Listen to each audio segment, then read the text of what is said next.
Here's what most people do when they find a rental property listing. They look at the photos, check the price, think, that seems okay, and either move on or get emotionally attached. Both of those are the wrong moves. By the end of this, you're going to have a repeatable system, a 10-minute deal analysis framework that tells you yes, no, or maybe before you waste a single phone call on a bad deal. We're covering 7 chapters: what numbers actually matter, how to estimate rent fast, how to run the NOI and cash-on-cash return, how to spot hidden expenses most beginners miss, how to stress test the deal, a real-world walkthrough with a specific property, and the tools you need to do this in under 10 minutes every single time. Let's go! Chapter 1. The only 3 numbers that matter at the start. When you pull up a listing, whether it's on Roofstock, MLS, Zillow, or a wholesaler's email, you need 3 numbers before anything else: purchase price, monthly rent, and estimated monthly expenses. That's it. Everything else is noise until you have those 3. If a seller or listing agent can't give you a realistic rent estimate, you go find it yourself. If they can't give you an expense history, you estimate it using industry benchmarks. You don't wait. You don't ask twice. You run the numbers yourself and move on. Speed is a competitive advantage in this game. Chapter 2. How to estimate rent in under 2 minutes. Pull up Rentometer, Zillow Rentals, or the BiggerPockets Rent Estimator. Type in the address. You want to see what comparable units, same beds, same baths, similar square footage, are renting for within a half-mile radius. You're not looking for the highest rent. You're looking for the median. That's your conservative estimate. If you're analyzing a 3-bedroom, 2-bath, single-family home in Memphis, Tennessee, and the median rent for that profile is $1,350 per month, that's your number. Don't use the landlord's claimed rent. Don't use what Zillow's Zestimate says you could get. Use the median from active comparable listings. 2 minutes. Done. Chapter 3. Running the NOI, Net Operating Income. This is the heartbeat of every rental deal. NOI tells you how much the property earns after operating expenses before your mortgage payment. The formula is simple. Annual gross rent minus annual operating expenses equals NOI. Operating expenses include property taxes, insurance, property management, maintenance, vacancy, and CapEx reserves. Here's the rule of thumb most experienced landlords use: the 50% rule. Take the gross monthly rent and cut it in half. That's your estimated monthly operating expense number. So if your property rents for $1,350 a month, you're budgeting $675 a month for expenses. That leaves $675 as your monthly NOI. Annually, that's $8,100. The 50% rule isn't perfect, but it's a fast filter. If a deal doesn't look good using 50%, it's not going to magically get better when you dig into the real numbers. Chapter 4.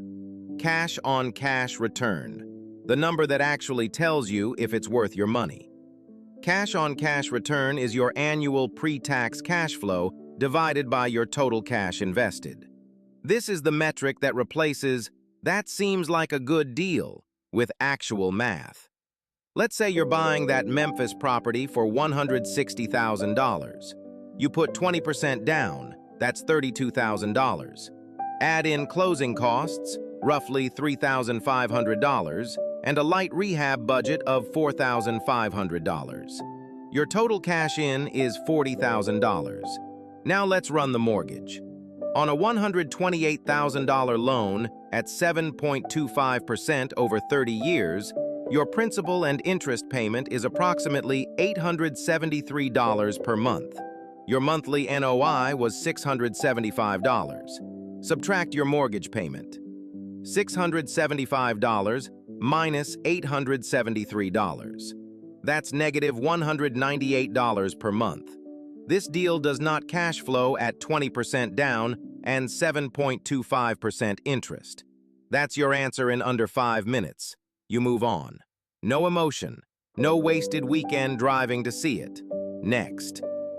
Now let's flip it. Same property, different scenario. A seller who's motivated and drops the price to $130,000. You put 20% down, $26,000. Closing costs, $3,000. Light rehab, $4,000. Total cash in, $33,000. Loan amount, $104,000. At 7.25%, your mortgage payment drops to approximately $710 per month. Monthly NOI is still $675. Cash flow is now negative $35 per month. Still not great, but you're close. If rents in that market are trending up, and you can push rent to $1,450 after minor upgrades, your NOI becomes $725, and your monthly cash flow is $15 in the black. Weak. But if appreciation, tax benefits, and loan paydown are part of your thesis, it might pencil.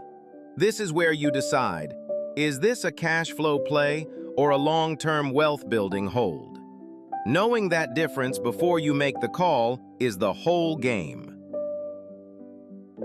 Chapter 5. The hidden expenses that kill first-time investors.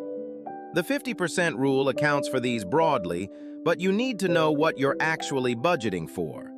Vacancy. Budget 8 to 10% of gross annual rent, even if the property is currently occupied. Tenants leave. Markets soften. Maintenance. Budget 1% of the property value per year. On a $160,000 home, that's $1,600 annually, or roughly $133 per month. CapEx.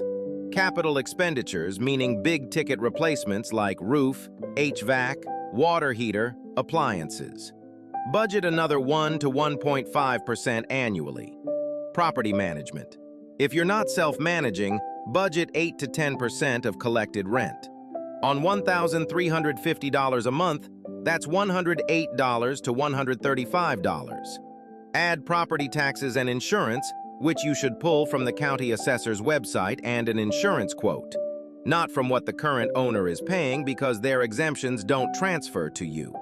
When you add all of this up correctly, you'll often find that a property advertised as cash flowing $600 a month is actually cash flowing $180, or nothing. Now you know why deals that look good on paper fall apart for unprepared buyers. Chapter 6. Stress testing the deal. Before you ever make an offer, run 3 scenarios. Best case, full occupancy, no major repairs, rents increase 3% annually. Base case, 8% vacancy, 1 moderate repair per year, flat rents. Worst case, 15% vacancy, 1 major repair in year 1, rents drop 5%. If the worst-case scenario still doesn't crater your financial position, meaning you can cover the mortgage from savings for 3 to 4 months without panic, then the deal passes the stress test. This isn't pessimism. This is how professionals protect themselves from the deals that look fine until they're not. Chapter 7. The tools. Here's your 10-minute stack. Rent-a-meter or Bigger Pockets rent estimator for comp rents. The county assessor's website for real tax numbers. Bankrate's mortgage calculator to run payment scenarios in seconds. A simple spreadsheet. Bigger Pockets has a free rental property calculator that walks you through every line item. For turnkey properties where you want someone to have already vetted the deal, Roofstock lists single-family rentals with tenant history and inspection reports already attached. For market research on where to buy, use the Bigger Pockets forums or Mashvisor to find markets with strong rent-to-price ratios. And if you want to start building exposure to real estate before you buy your first property, Fundrise lets you invest in a diversified real estate portfolio starting at $10. It's not the same as owning a door, but it's not sitting in a savings account at 0.5% either. Use these tools together. Run the numbers. Make a decision. Move. Here's the mindset shift that changes everything. Most people look at 100 deals and buy none because they're waiting for certainty.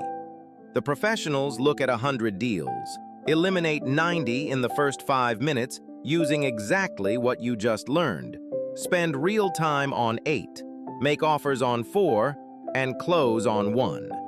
The system isn't about finding the perfect deal. It's about eliminating the bad ones fast, so you have energy left for the real ones. You now have the framework. You have the formula. You have the tools. The next listing you pull up, run it. Right now, 10 minutes.